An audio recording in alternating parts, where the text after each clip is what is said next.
Republicans make their move against Trump. So many people are against Trump because he is doing the job properly. Many are bashing him and are saying how he needs to be removed from his position. Sad is the fact that he is the only one who cares for this country and that there is no other person beside him that can be trusted. With conservatives like this one that I am going to tell you about who needs Democrats as their main enemy. Bill Kristol is one of those anti-Trump people who will do anything to take down the president. He is reportedly scheming to primary or oust President Donald Trump so Republicans do not renominate him in 2020. Kristol said he had begun informal conversations about creating a committee not to renominate the president. We need to take one shot at liberating the Republican Party from Trump, and conservatism from Trumpism, Kristol told, reports Breitbart. He took to Twitter to express his opinion, and way back when the campaigns started, he was doing anything possible to undermine Trump and to get Clinton elected. He tried even to draft National Review's David French to be his Never Trump candidate. Kristol even worked with people to draft an even more uninspiring and milquetoast candidate in Evan McMullin. McMullin, on the other hand, worked with apparently the smartest tacticians in the world to undermine Trump and to embarrass his campaign. As of May of 2017, McMullin's failed campaign that was used as a vehicle for operatives to get paychecks and Never Trump pundits to get quoted in legacy media outlets and make television appearances, was nearly a whopping $700,000 in debt to the career political professionals whom Trump's success as a candidate threatened to put off business. If you are a true patriot, the word conspiracy will not be even in your home dictionaries. Kristol forgets that with his behavior he is more Democrat than Republican. Also, he is forgetting that the people of this nation trust no other person but Trump because he proved a long time ago how he cares for the people.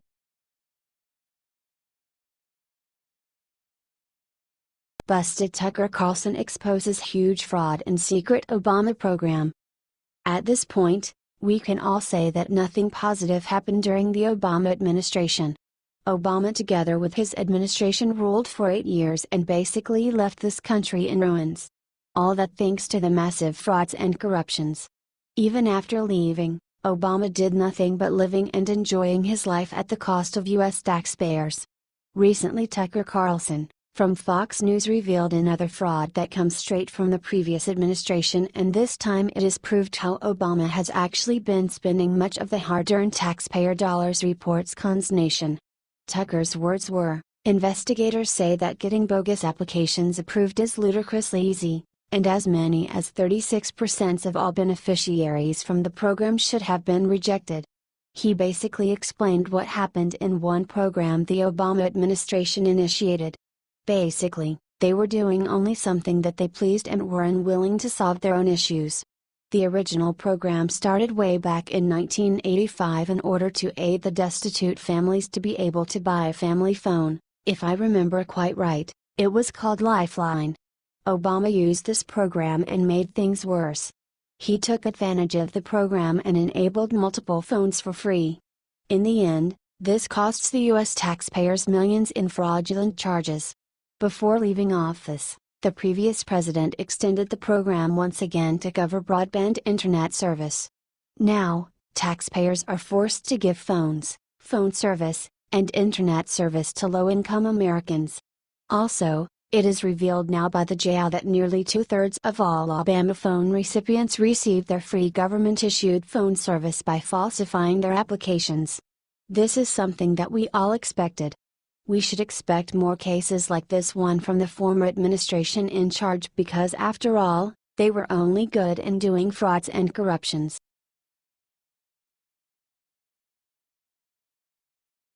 Just now, Ben Carson discovered who is responsible for $500 billion in government waste.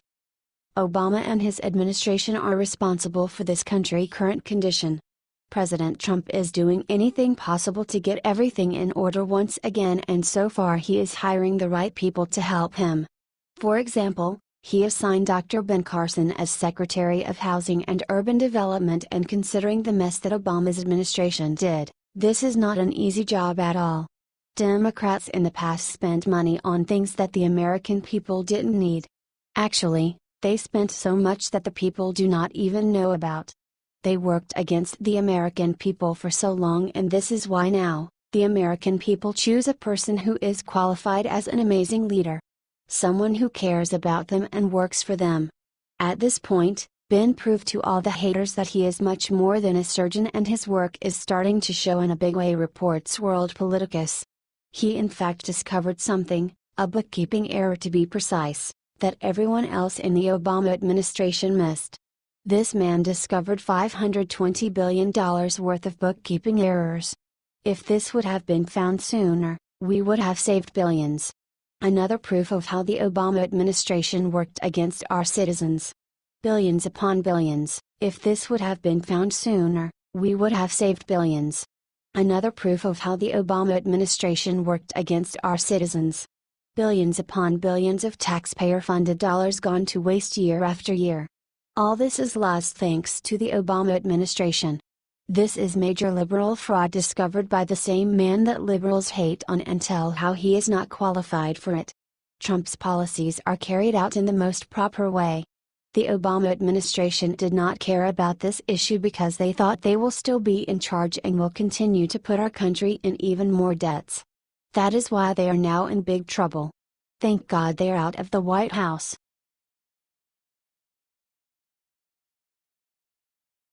Amazing.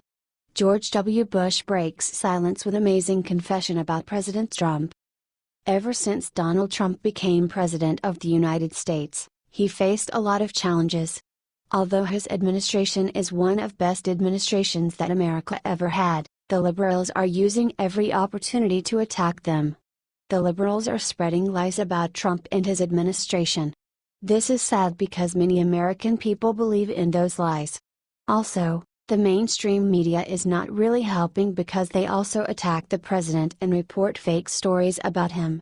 It's not easy being attacked every day by the liberals, however, Trump manages to do that. As World Politicus reports, the people do trust Trump and ignore the media's lies. But according to them, the latest person who came out talking about this successful administration is George Bush. Although Bush stayed out of the public eye since he left the office, he decided to talk with Matt Lauer of NBC about President Trump, and he wasn't afraid to share his opinion. Although he's been silent for a long period, he broke the silence and stood behind Trump's back for the first time. World Politicus quotes him, "When I was president, you, the major networks, mattered a lot more, because there were, like, 3 of you. And now there are all kinds of information being bombarded out.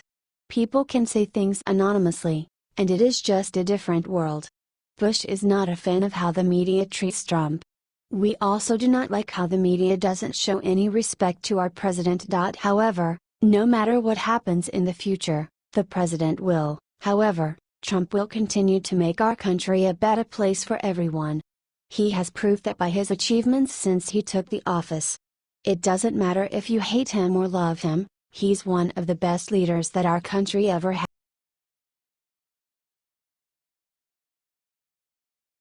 Barack Obama in front of the world as Jeff Foxworthy calls him out, internet goes crazy.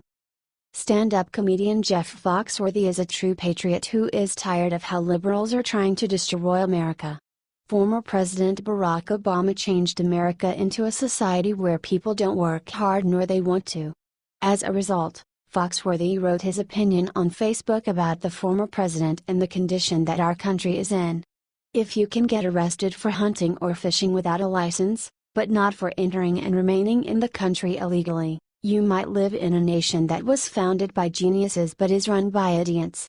If you have to get your parents' permission to go on a field trip or to take an aspirin in school, but not to get an abortion, you might live in a nation that was founded by geniuses but is run by idiots.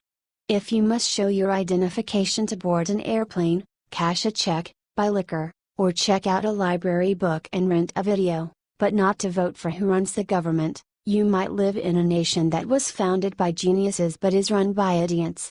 If the government wants to prevent stable, law-abiding citizens from owning gun magazines that hold more than 10 rounds, but gives 20 F-16 fighter jets to the crazy new leaders in Egypt, you might live in a nation that was founded by geniuses but is run by idiots.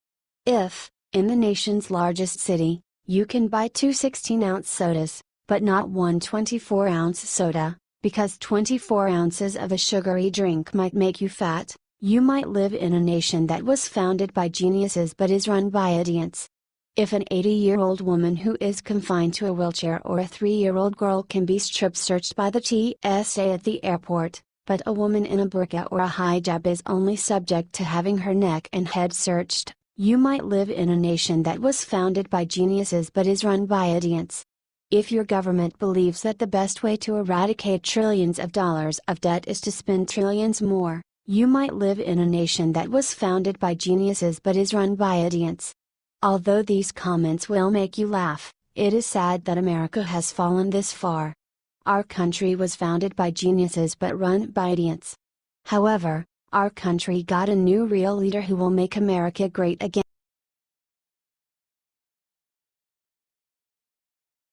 It's happening. Loretta Lynch busted using grandmother's name as alias to hide dirty deeds. On Friday, Internet detective Kim.com dropped a huge bomb on Twitter.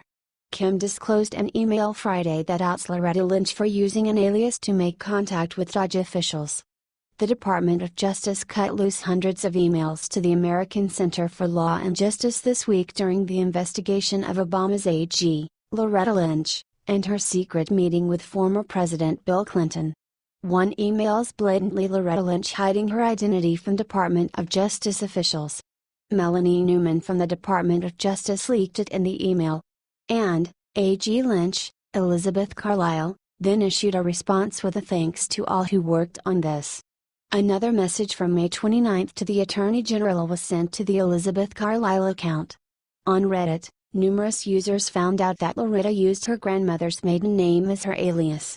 The maiden name is Lizzie Carlisle. Loretta's grandmother's name is Lizzie Carlisle Harris. Loretta's mother's name is Laureen Harris Lynch. Below is a picture of her grandmother's death certificate. Kim.com requests that his subscribers discover much more on Lynch's alias Elizabeth Carlisle. It would seem that the deep state forgot to hide the reality that was in the emails they released to the ACLJ. The deep state is proving that they always behave like criminals. The fact that Lynch chose to use an alias shows that she knew what she was doing is wrong. The left is fighting so hard to commit crimes at every turn. Advertisement. What do you think of this shocking development? Should Lynch and the rest of her Dodge go to prison for the crimes they committed?